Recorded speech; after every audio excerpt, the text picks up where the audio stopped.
Hi, everyone. Thank you so much for joining us for our final installment of Table Talk Homeschooling Series. Today, our topic is Steps to Getting Started, and we have Yvonne from Heave here to show you a presentation and get you a little bit better idea on how you can start your homeschooling practice. All right. Hi, everyone. I'm Yvonne Bunn with Home Educators Association of Virginia, the statewide organization for support and encouraging parents to teach their children at home. So I know that it can be very intimidating when you're thinking about beginning to homeschool, but don't let that stop you. You need to begin just right where you are, and I'm going to give you some foundational information that will help you get started and have confidence in what you do. And you don't have to know everything when you begin homeschooling, but there are certain good things to know, and we're going to be talking about those things today. So let me begin by sharing my screen here, and we will begin here from the very beginning. Okay, all right. So we're going to be talking about what you really need to know when you start homeschooling. And you don't have to know everything when you begin. So let's talk about the good things to know. So here we are when I began. You know, everybody has a beginning. Whether it's a project you're working on or a new hobby, everybody begins someplace. Everybody has a first year homeschooling. So you're not alone if you're confused or you don't know what to do or you don't know what the next steps are. So here I am in the 80s when I began homeschooling. We had 5 children and we homeschooled the last 3 children from kindergarten all the way through high school. And I'm sitting in my little classroom here that was an extra room we had in our house that we converted into a schoolroom with our bulletin board and our couch that we sat on, and we had a little desk. But you don't have to have any of that to start homeschooling. So don't feel like you have to go out and get anything. That was just to carry over from my days teaching in a classroom, but at the high school level. So when I started homeschooling, I had never taught anyone how to read before. So here we are getting started with my 6-year-old, my 4-year-old, and my 2-year-old. So of course, I'm really only teaching the 6-year-old, but the younger children are picking up lots of information that I never expected them to understand or master, but they did just by being there all in one room with their brother who was learning to read. And here we are about more than 12 years later, but they're all adults here. They've all gone to college. They've gotten into college. I had one that had a full scholarship ride to college. They were all homeschooled from kindergarten through their senior years. They worked. They did apprenticeships. They did online school. They learned around the kitchen table. There's so many different ways to homeschool, so many different out-of-the-box learning opportunities. And they all made it. They're all successful. They all have families of their own and children of their own too. And so we made it. So as you're beginning to homeschool, you might have questions, and there's some very common concerns that parents have when they start homeschooling. And the first one is confidence. Are you going to be able to do this? And you might feel like, I don't know if I can do this or not. But I want to encourage you that yes, you can do this. Even myself, when I was a high school teacher, I had never taught anyone in kindergarten or first grade how to read or do math. Never. I had no idea where to begin.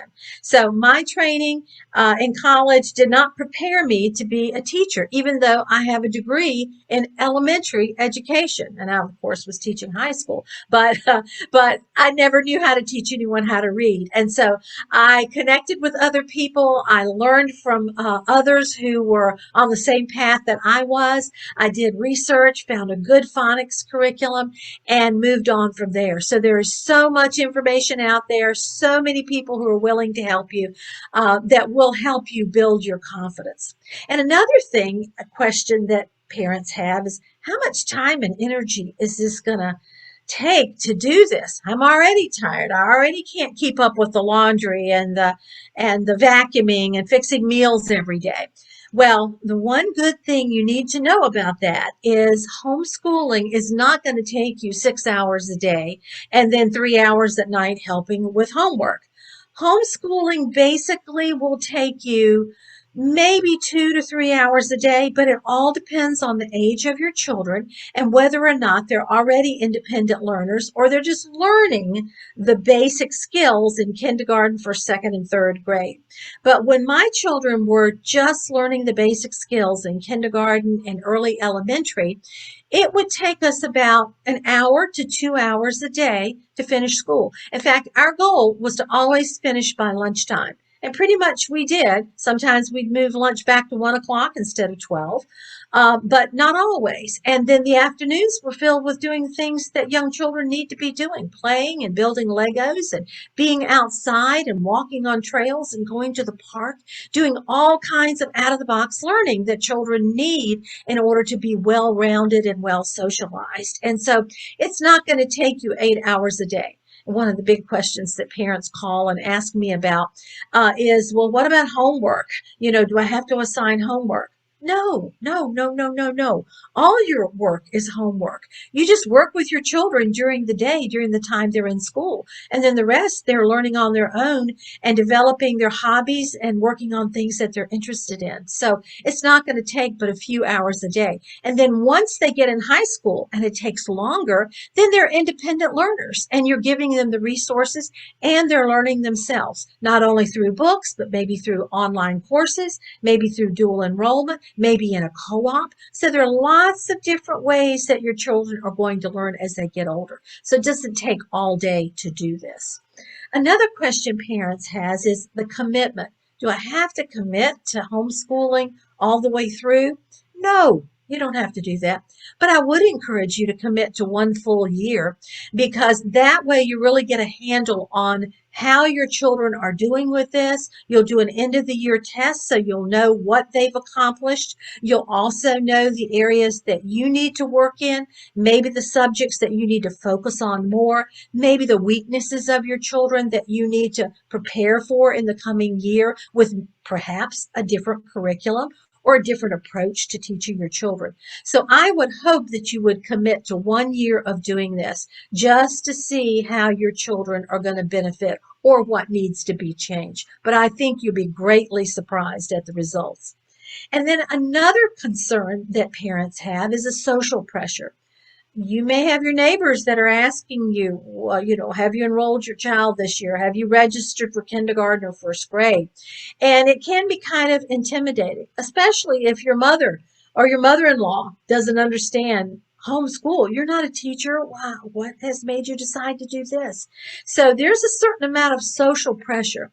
And we don't have to give everybody all of our answers, all of our reasons, but you can simply say, right now we feel like this is the best thing for our family. And that's all you need to say. This is the best thing for our family right now. No condemnation of anyone else. No trying to convince them. Just say this is the best thing for our family. And later on, you can have even more answers for them. But that's all you need to say as you're making this step into a new type of education for your children. And then dads particularly have the question about cost. How much is this going to cost me to homeschool? How much is curriculum going to cost me? What about all these activities that you're talking about? Well, the average cost for teaching a child during a year of homeschooling is about $500. But I can tell you a secret. When I started, it never cost us that much a year to homeschool, particularly at the elementary level. Just a couple of $100s to buy curriculum because there's so many options out there. You can buy used curriculum. You can do things online. You can work in a co-op. You can go to a used curriculum fair at a local support group or a local co-op and buy curriculum that's half or a fourth of the price. You can take curriculum you used 1 year for one of your children, save it for the next one when he comes up to that level 2 years in the future. So you don't even have to buy curriculum for that child for that year. So there are lots of different ways to homeschool. So I would say the average is $500, but I did not spend that amount of money Not until my children were in the high school level, and then we started dual enrollment with community college, and we paid community college tuition while they were getting college credits as well as high school graduation credits. So that actually, in the long run, saved us a lot of money to do it like that. And then the last concern that's very common for parents is the fear that we kind of feel is we're thinking about jumping off here and wondering how it's going to go this first year, and wondering, are we going to ruin our children by homeschooling them? And I would say absolutely not. You're going to be giving them wonderful opportunities that they would not get in a typical traditional classroom, regardless of the level that they're at.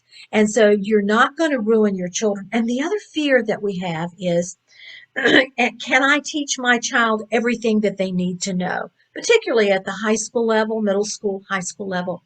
And the answer to that question is no. You can't teach them everything that they need to know. But you know what? Nobody else can either. Not the best high school teacher, not the best elementary school teacher. They teach them what they know, and that's what we all do. But when you homeschool, you will give them the tools to know how to get the information and where to find that information, and how to be lifelong independent learners.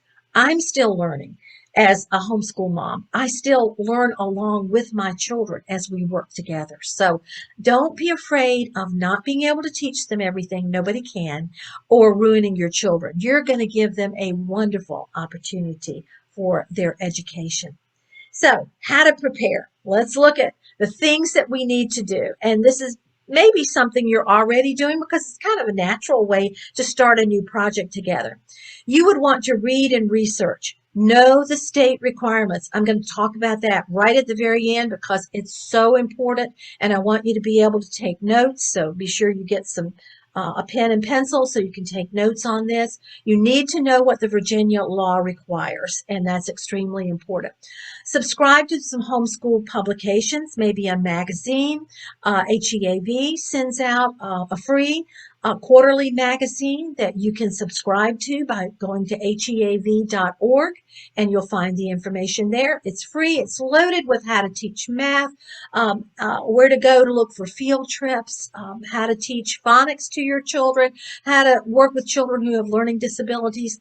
There's a theme every time we send it out, so that's different from the other months, and so I think you'll find wonderful help in that. But there are lots of other resources out there. The library has tremendous resources on homeschooling, so be sure to check that out. And if you don't know where to find it on the shelf, then check with your librarian and their resources, and they'll show you where things are.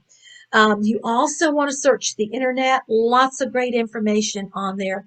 It's important to agree with one another as you homeschool. Husbands agree with wives who are looking at this. And the reason you want to do that is because you need your spouse's support. And I know there's some dads who are stay-at-home dads and they homeschool and the wife is at work, and that's okay. You can do that. But irregardless of your family situation, whether you're a married couple or you're a single parent who's decided to homeschool, it's not impossible for single parents to homeschool. You just need some help doing it. But what you want to do is make sure you agree with one another, because you need to talk, you need to communicate, you need to get help from one another, and you need to support one another. So I encourage you to do that. It is a real family decision that you need to make because it's a change in your family lifestyle, but it's a very exciting, good change. So let's look now. Another thing you need to know is what is the balance between organization and flexibility. Now, you need to have a plan for each day, and I suggest that you have a teacher plan book and that you fill that out and you have some type of plan for each day. But when you have this plan, you know things are going to get you're going to have distractions in your home. You may have little toddlers or babies you have to work with. You may have doctor's appointments during the day. You may have all kinds of things. So you need to have this plan, but because you're in your home, you're going to have interruptions. So the main thing to know about having all these interruptions and what to do with it is to make sure that you don't compromise basic skill subjects. Basic skill subjects are language arts, reading, which includes reading and punctuation and spelling, language arts, that course, and mathematics. Those are the two common core subjects that everything else relies on. It's the foundation of all other subjects. So make sure you always do language arts and mathematics. So if you have a doctor's appointment later in the day or in the morning, take that first hour to do language arts, mathematics. And if you don't do history or science, or you don't do other projects with your children that might be scheduled for that day, that's okay. You can move that to another day, but be consistent with your language arts and mathematics. Those are the two subjects that you're required to be tested on at the end of the year. Your children would be tested on at the end of the year. And that's very important that you stay on track with those foundational basic subjects. And so another thing you need to do in your organization is have some type of workable routine. Do what works for you. If you're not a morning person and you want to start at 10 o'clock in the morning instead of 9, or even 11 o'clock, or even in the afternoon, that's up to you. You make that schedule work for you and for your family. But I would say make it a routine so that your children know what to expect each day. And so they can be prepared to start when you're supposed to start, and you're prepared to do that also. So that routine is very important. Children like routines, so make sure that's part of your day.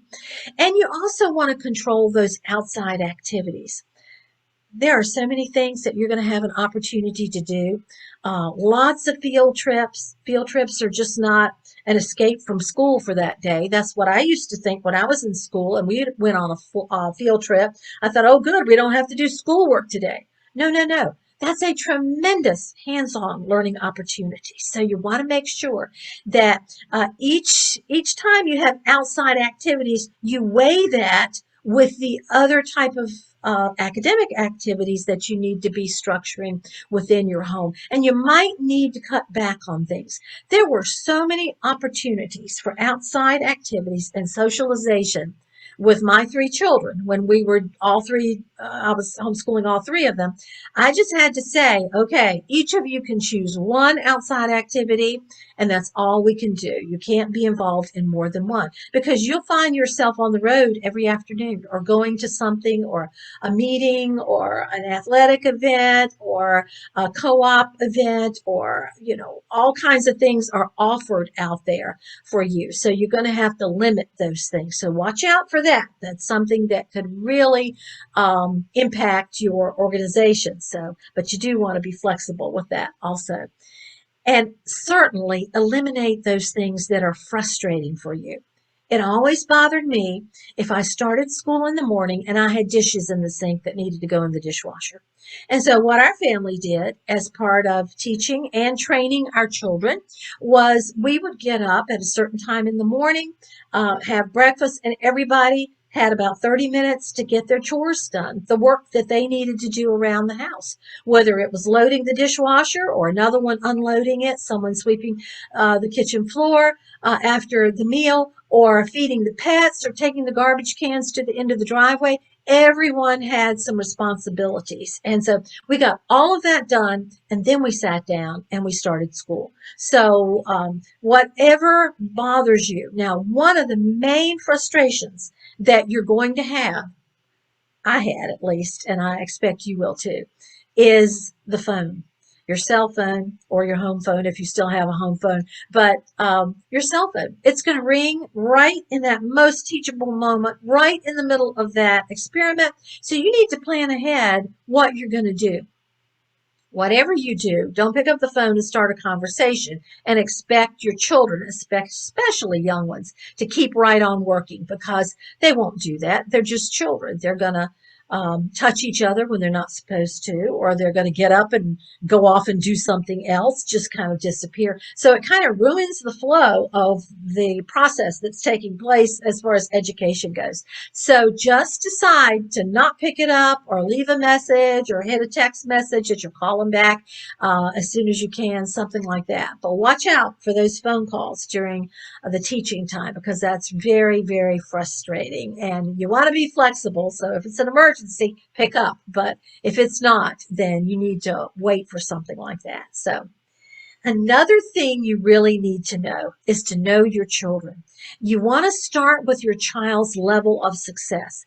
If you know already there's a problem, that your child is weak in math, that he's not doing well, he's not understanding, maybe you've brought him home from a traditional classroom situation and you already knew you had to spend hours with him on homework with something like this, so you know there's a weakness there. You might just want to go back for that subject, not the whole year and repeat the whole year, but you just might want to teach third grade English and science and history to your child, but go back and work on second grade math because that's the area of weakness. So you just take that one subject that needs strengthening, and you don't have to even start at the beginning of the year. You could start in the middle where he starts having difficulty to make sure he has those basic skills down. So it's up to you where you start. It's up to you the level that you're going to use. You see, homeschooling is individualized instruction. That's what makes it so beautiful and so successful. It's one-on-one tutoring. You're doing exactly what's the best thing for your child, not for a whole classroom of children where you've got some that will excel and some that will struggle, and you teach to the middle. No, you teach to your child where he is, and if he's struggling, you teach that subject right where he is. That's where you began. And so you can catch them up. Usually from year to year, they mature a lot. So you'd be surprised how easily they can catch up on a subject that they may have struggled with the year before. So definitely start at your child's level of success. And you want to teach to their strengths and their interests also. If they're really strong in a subject, you go ahead. You can go faster. You don't have to do every math program in the math book for that day's assignment because the textbook says there are 30 problems on the page. Well, you could do every other problem. If you know that he understands this concept and he needs a little practice with it, but not a lot of practice because he's got it, then do every other problem. I can't tell you how that encouraged my children when they struggled with a certain concept in math, but they got it and they didn't have to do hours and hours and hours of practice. But we just moved on once they got it and they did every other problem on the page. We took the test, they did well, we moved on. So also teach to their interests. You can write English papers about topics that they're interested in. If you've got someone like my son who was very interested in music, then he wrote compositions about composers, about musical instruments, about the history of the piano, things that he was interested in. He was eager to write and do research with those particular topics. So you want to teach to their strengths and their interests. But you also want to watch for areas of weakness with your children. Now, how do you know an area of weakness? Well, you give a test and they didn't do well on the test, of course, but there's another way that you can identify their weakness. And usually they are totally frustrated with something. And that's because they don't understand it. Maybe they're angry. They don't want to do it. They'll be in the middle of a paper and they'll pick up their paper and put it in a ball and just, put it on the side of their desk. They'll say they don't like this subject. They don't want to do this. Well, that's showing they're not able to understand what they're supposed to do or what the next steps are. So that's not the time to say, oh, now you can't do that in school. I'm going to discipline you for talking to me like that. They're just so frustrated they don't know what to do. And remember, they're in a different environment. They're not in a classroom of their peers where they're concerned about what the other kids are going to think. They may feel very free to let you know what they think. So you just want to make sure that you're aware that this is a sign that they are frustrated because there's something they don't understand. Back up with them, go back and sit down. Don't say to them, like I've done and made this terrible mistake, look, we went over this yesterday. I can't understand why you don't understand this. Don't you remember we talked about this? Don't go there. That doesn't help at all. Then it's us venting our frustration on them. And it's something that they just didn't grasp. And how many times have we faced those things where we just didn't grasp something either. So we need to have compassion on our children and work with them through these difficult things that they face as they're learning. So watch for those areas of weakness. And then also find out how your child learns. Is he a visual learner? Is he a child that learns by touching things, kinesthetic? He loves to build with Legos. Now, I will tell you that most young children are very hands-on touching things, and that's exactly what they want to do. And that's how they learn, and that's a stage they go through. But some people continue with that as they get older. I had a son that was very tactile, very needy, loved to build things, loved to take things apart, loved to see how motors worked. And if anything broke, he would ask us to put it in the garage so he could go out there and take it apart, figure out how to do it. And now he is an electrical engineer because he likes to know how things operate and how they work. And so he's made a career out of doing that. So very interesting, the different gifts and talents that our children have, all raised similarly in our families by the same parents, but God has given them different talents. And so we need to work with those talents and figure out how they learn. Some are visual, some are auditory also. And I'm a visual learner. And you know what the interesting thing about this is that we tend to teach the way we learn. But that doesn't mean that that's the way our children learn. So it's good. There are a lot of books out there that you can get from the library that will help you understand how your children learn. And you can teach towards that way so that it'll be easier for them to actually receive it. So check with your library and your librarian. There's a very good book that I can recommend.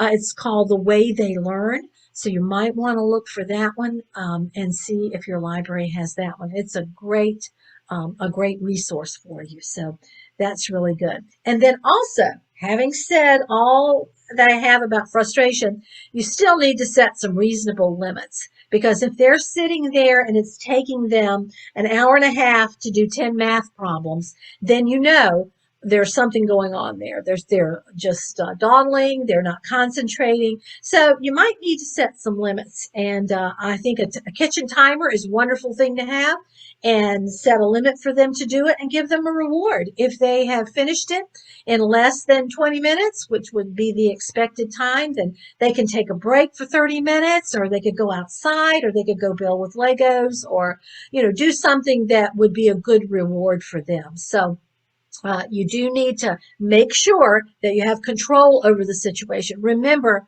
you are the teacher, not the child. So it's not so much what he thinks he can do whenever he wants to, but you want to make sure that you've set some limits in that situation. Another thing you need to know is what you want to accomplish. This means setting yearly goals with your children.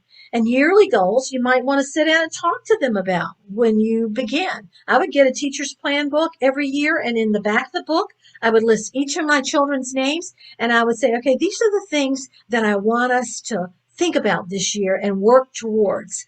And that would be character goals. Maybe you want one of your children to be able to get along better with his sibling, or you want one of your children to be able to be more respectful when they speak to you, so you can talk about that. Then you have academic goals, maybe teaching one of your children to read this year. Another big goal would be the multiplication tables. Another big goal for a high school student, the periodic table. So, what are the big academic goals you want for them? Write them in the back of the book so that they know that this is a focus for this school year. And then also work skills and habits. What do you want them to learn to do? Make up their bed? The 3-year-old, helping them learn to make up their bed or dress themselves before they come down for breakfast each morning, or some areas of responsibility that you want your teens to begin to have. And so these are also goals that you want for your children. And I would suggest that you plan weekly with a teacher's plan book. There are certainly wonderful homeschool plan books, but a regular teacher's plan book at a teacher's supply store works beautifully. So you just put different things in it, perhaps. But I learned as a classroom teacher that if you wait until Sunday night to sit down and plan for the next week, you kind of dread Sundays or Sunday afternoon. You're starting to dread what you have to do away from the family, thinking about this. So don't do it then. What I learned to do was on Friday afternoon, after we had pretty much finished our work week and everybody had finished their school week, I had all the textbooks, the workbooks, the plan book right there, and they could go on and go outside and play and do whatever they were needed to do. And I would sit down right then on Friday afternoon and take about 20 minutes to plan everyone's schedule for the next week in my plan book. That way I was free for the weekend also, and I didn't have that hanging over my head, and everything was very fresh in my mind. So that worked pretty good for me. So, and of course, we talked earlier about a daily routine, how important it is to establish each day and keep that routine. Make that routine work for you, but keep it pretty consistent with a little bit of flexibility thrown in. So that will work. And of course, if you've got toddlers, it's not easy. So you've got to plan for them. You've got to include them in your school day. You've got to hold them. You've got to talk to them. You've got to give them a pencil and a crayon at the table if you're working with your elementary school students, or you've got to give them special toys or put them in the pack and play in the room beside you and put new toys in there that I haven't seen before. But it's not easy. I'm not saying it is, because they really need your attention and they definitely want your attention. So just include them in everything that you can, and that will be a big help to them. And then the big question that comes up, and that's how to choose curriculum. Well, how to choose curriculum is not an easy topic or a quick topic, I should say, that I can cover right here today. But we do have a whole course, a whole session on how to choose curriculum, because not only do you want to find the right curriculum that will work for your children, but you want to find the right curriculum that's going to work for you also. And we talk a full hour about curriculum, the different types, the different style, how learning styles are a part of this also, and help give you the tools so that you can choose the right curriculum for your children. But what you want to do first of all when you're thinking of your curriculum is choose the core curriculum. And do you remember what that core curriculum was? It was language arts and mathematics. So look for those two most important curricula before you choose anything else. Get a good solid language arts and mathematics curriculum. Then you can put together the history, the science, the social studies, any other music, art, any other subjects that you're planning to teach with your children. So that would be the way that I would recommend you do it. And then read reviews. Kathy Duffy has a wonderful book called, I think it's 101 homeschool curriculum choices or something like that. But it talks about curriculum. It describes them. It gives you resources where you can purchase them, how much they're going to cost, the links to their website.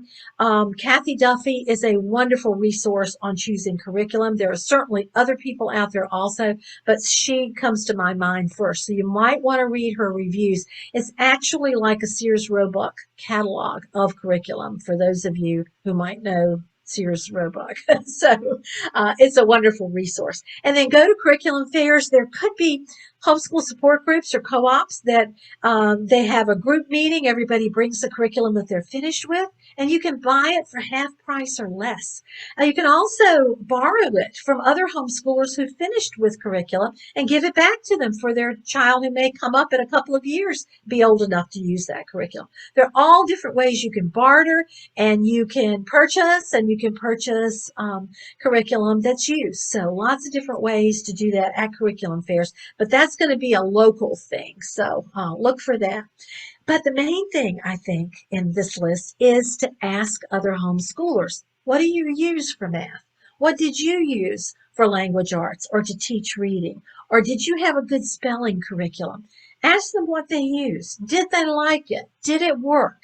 If it didn't, then it could be it didn't work with their child, but it could be it might not work for yours either. So look at it, talk to them about it.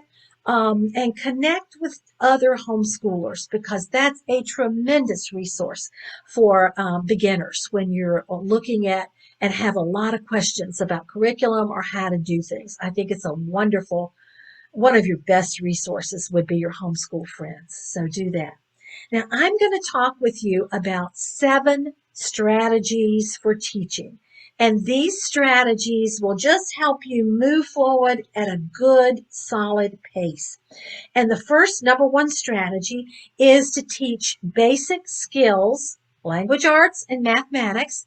Teach those basic skills individually to each of your children, because you can't do these subjects together. They have to be individually, because you're teaching precept upon precept upon precept. And so each child is different. Your 4-year-old can't, or your 5-year-old, I should say, cannot learn the same that your second grader is doing. So you want to make sure you spend time individually, and then you give the other children, while you're working individually with this child on language arts and mathematics, you give him an assignment, he does the practice work, and then you go and work individually with one of your other children if you're teaching multiple children, which most families will do that. So make sure you do these 2 subjects individually. And then the second point is to teach non-skill subjects like history, science, or social studies, music, art, Bible, anything that you're teaching like that that's a non-skill subject, then you can teach those together in your family. Meaning you bring all your children together. And one time we were studying plants. We were doing a science unit study, and we were studying the process of photosynthesis. And my children are 2 years apart, and so I brought them all around the table and presented. In fact, I went to the library and got a beautiful DK book that showed plants and the process of how a plant makes food and energy. And so I chose one of those books. I had several, but I chose the DK book because the illustrations are so beautiful. And so I presented that to all 3 of my children together, 3 different grade levels. I showed them the pictures. I read part of it. I explained it. I pointed it out. And to my older son, who was at that point, probably he would have been in about 5th grade, I think, probably 5th or 6th grade. And for him, I told him to please take a sheet of paper and his pencil, and I wanted him to take one of the books as a resource. And he liked to work independently at that time. So I said, you can go to your room and I want you to write a 1-page, 3 paragraphs about little composition about the process of photosynthesis. So he went off to do that. And then my next son, who was about 3rd grade, and he was having a hard time learning to read. And so I said, here's a sketch pad. I want you to take one of these books, and I want you to take these colored pencils, sketch a picture of a plant and label all the different parts, and come back and show us from your picture the process of photosynthesis with your labels. So he sat down to do that. And then my youngest one, who was not a reader at that point, I gave her 3 Dixie cups and a spoon, and I told her to go out in the backyard and find 3 different kinds of plants, and she could dig them up, roots and all, put them in the cup and bring them in. And so everyone went off to do their assignment for about 45 minutes or an hour or less. You know, of course, digging up plants doesn't take real long. And so anyway, we all came back together at the appointed time, and the older child read his composition. The middle child showed his drawing of the plant and explained. He could copy words, and he explained the process of photosynthesis from the roots right on up. And then our younger child, we took the plants out of the cup, shook the dirt off of them, and we looked at the roots, and we looked at the real plants, and we cut it apart and looked at what was on the inside. So I taught one lesson to all 3 of my children, all 3 different grade levels, but I gave them different assignments based on their abilities. So it didn't take 3 hours of teaching 3 separate curriculums or 3 separate subjects, not even related to each other. We did one subject giving the assignment to each child. Presentation was the same, but we gave the assignment to each child individually, and they all learned at their grade level. And they actually learned more than you would have thought. That little one, that kindergarten child who couldn't read yet, I was amazed at what she had learned from her brothers as they were giving their part of the assignment. So whenever you can combine subjects, you are able to do that as a homeschool family. And so that will save you lots and lots of time. So be sure to do that. Another strategy is to let older children help younger children. And that means younger children, as they're learning to read, can read to older children. Older children can call out spelling words for younger children. Lots of different things that you can do with the older ones and the younger ones working together. You can also participate in co-ops and support groups. They're all around. They're all over the state. They're in all communities. We have a list of them on the HEAV website. So get connected to a local support group or co-op. They offer classes. They offer field trips. They offer great information, good opportunities for your children to be with other children, even sports and things like that. Also visit museums and participate in their special programs. They have many educational programs that go deeper into the subjects that they present in their museums. So make sure you do that. And of course, go to historic sites. Virginia is just filled with wonderful, wonderful history. And it's not the day off that you're thinking. It's going to learn to your students, take your time going through the museums and reading, and you as a parent, talk about it with them, point things out to them. This is a tremendous learning opportunity for your students. And then there are all kinds of things that you can participate in, like science fairs, and join a robotics club or a sports team. There are homeschool sports teams that are out there that are very active. There are art clubs. There are art fairs, art shows. There are also plays that they can get involved with and do that if that's what they're interested in doing. So many things. So here are some secrets of success very, very quickly. There is no one way to homeschool. There is no one right way to homeschool. Every family is different, and there are lots of different ways to do this, and you need to make it work for your family. Don't compare yourselves to other families. You're very unique, so you want to do what works for you. And have realistic expectations. If your child is struggling, it may take a little longer. If your child is having a difficult time responding to you as the parent, there may be some discipline issues, and there may be something that you need to deal with. If your child has come home from a typical classroom situation, there's got to be a time of adjustment for your child. Give them some time to adjust. I would start with just a few subjects when you begin.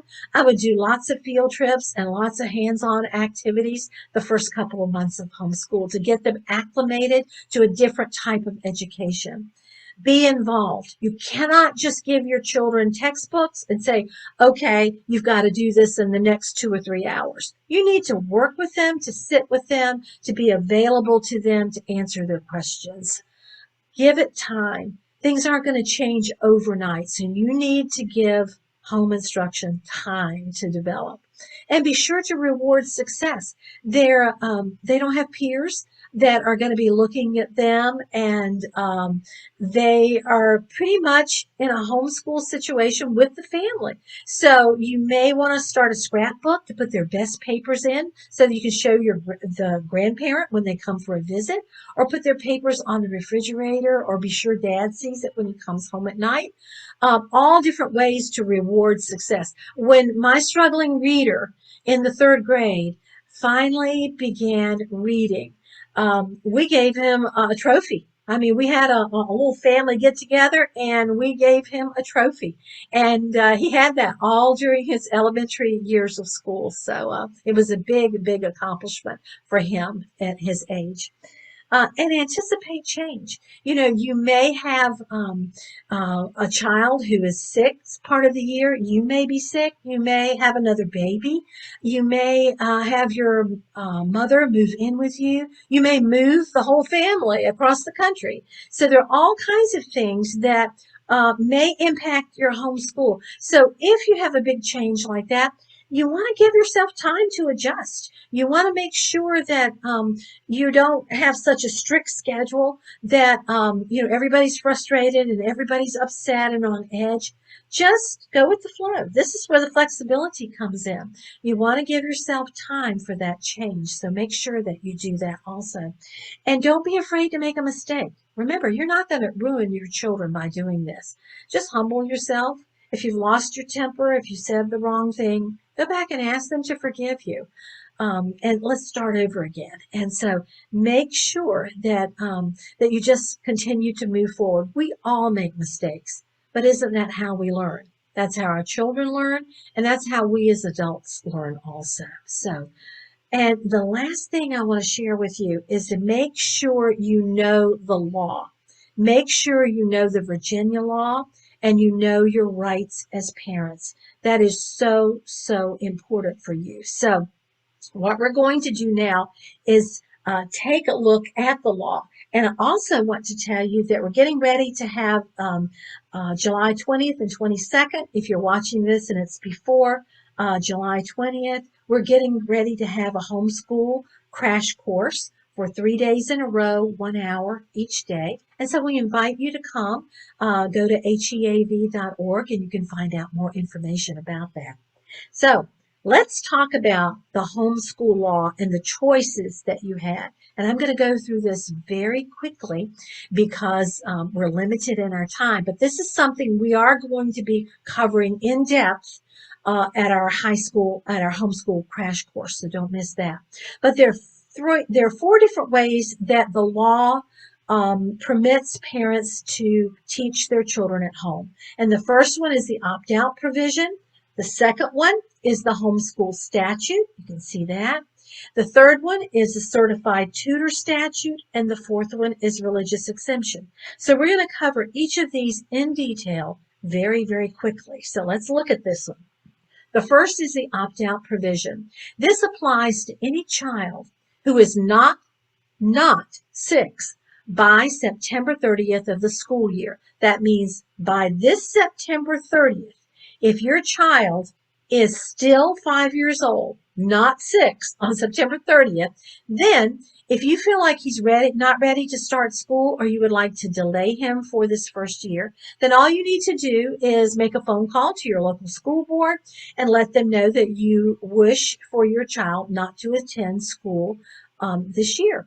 And they can't say no. This is not just for homeschool parents. It's for parents of public and private school students also, because it's just a statute in the Virginia Code. End of the year testing is not required because he's not doing school during this period of time. And the following year, you can register your child for either kindergarten homeschool, or public school, or first grade. It totally depends on you. Now, while you've got him home, if you want to start working with him in a limited way for just a few minutes each day, and he starts catching on, then the next year, instead of doing kindergarten, you could go ahead and put him in first grade. That's up to you as long as you homeschool him. If you send him back to government school, then they'll make the decision as to what grade he's going to go in. But that's the opt-out provision for children who are not 6 by September 30th of the school year. Then we have the homeschool statute. And this is the law that most homeschool parents comply with, and they're able to comply with this in one of 4 ways. The first way is if you have a high school diploma, and this is either of the parents, either the father or the mother. If you have a high school diploma or higher, then you can homeschool your child, and you just check this off.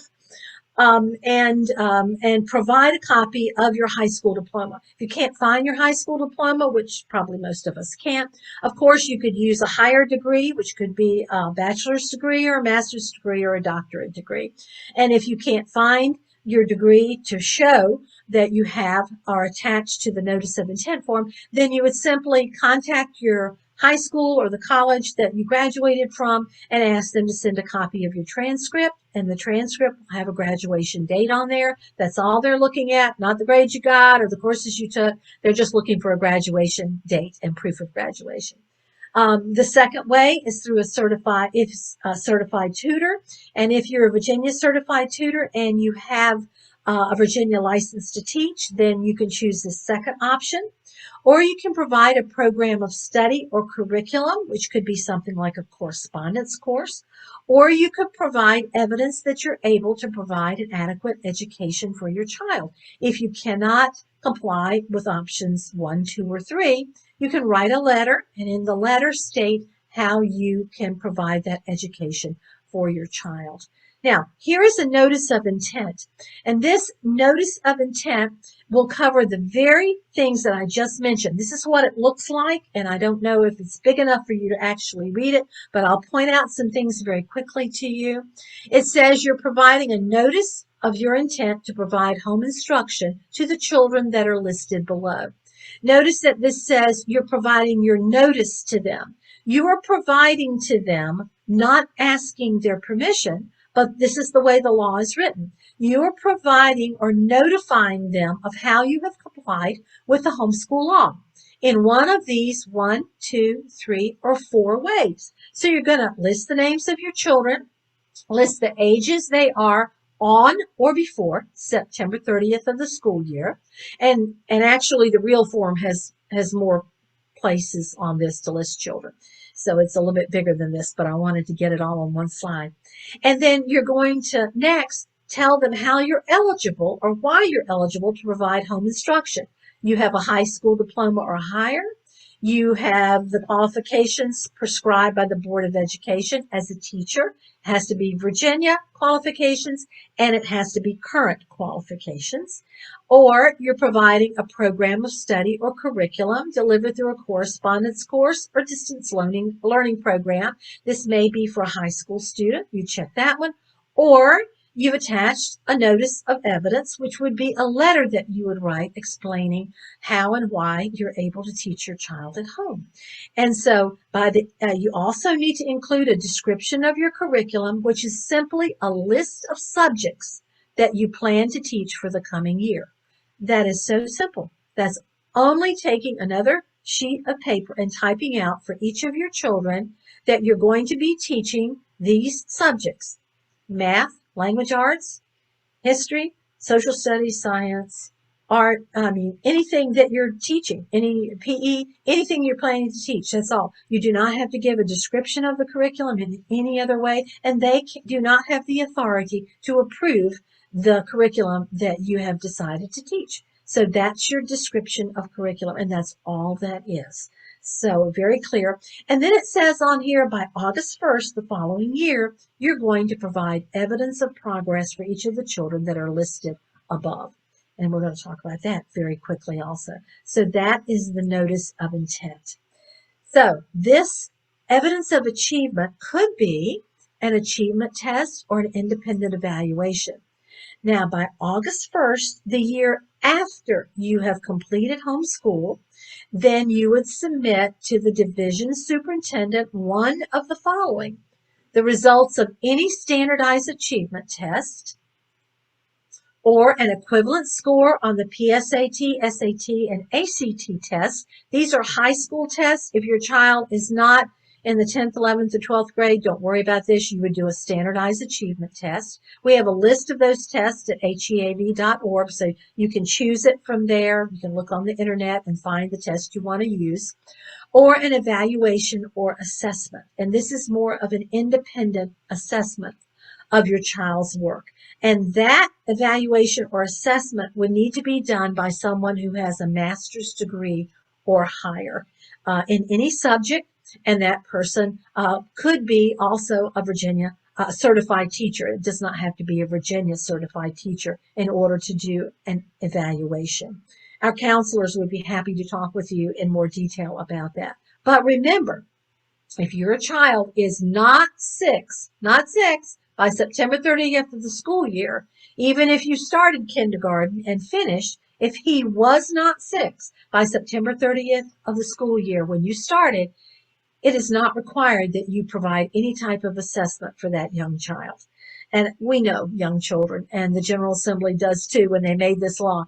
That child may not feel like taking a test that day. They just simply don't understand the importance of this. And so, or they may start and just get tired and stop. Or they may just decide to color in all the bubbles on the page. And so, they're just too young to do this. And so, the law does not require that a child who is not 6 on September 30th, he does not have to take any type of standardized achievement tests. So this evaluation or assessment would be done if you prefer not to do a standardized achievement test. It's prepared by a person who's licensed to teach in any state or someone with a master's degree, as I just mentioned. And it's someone who can review their work. A portfolio review is simply samples of the child's work. And so that's what that actually is. And then if you're a Virginia certified tutor, then you can teach your own child or someone else's child if you prefer. This is a different way to homeschool. Your certification must be current, and you would send a letter to the local superintendent, include your teacher's certification in there, and you would expect to hear back from him. End of year testing is not required if you're a certified tutor, and yearly notification is not required because you're not actually under the homeschool law for the certified tutor. So please call us if you're a Virginia certified teacher and you'd like to know more information about that. And then, of course, there's religious exemption. Religious exemption says that a school board, not the superintendent, but a school board shall excuse from attendance at school any pupil who, together with his parents, by reason of bona fide religious training or belief, is conscientiously opposed to attendance at school.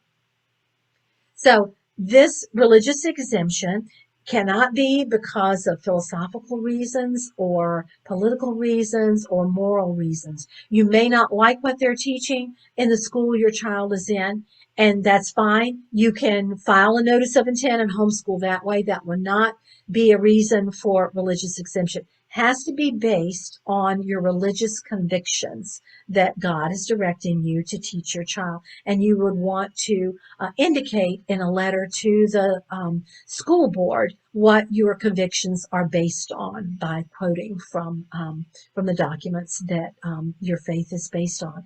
End of year testing is not required for this either. So those are the different ways. Everyone who has a child of compulsory school age must comply with the immunization requirements of the state of Virginia. Homeschoolers, whether you are your child has opted out as not being old enough to attend school, not 6 by September 30th, whether you do the homeschool statute, the certified tutor statute, or the religious exemption statute, you would want to keep these immunization records at home. There are exemptions that are available for families. We have a link to that on the HEAV website. That you can look at and get more information regarding that. It's from the Virginia Department of Health, so we just simply link to that.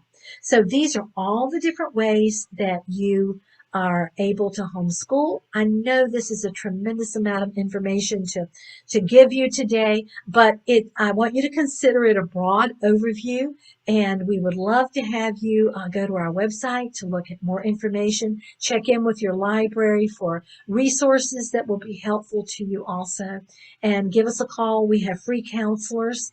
And so you can call HEAV at 804-278-9200. We would be happy to answer your questions, connect you with a local support group or co-op, and encourage you to move forward and start right where you are with homeschooling.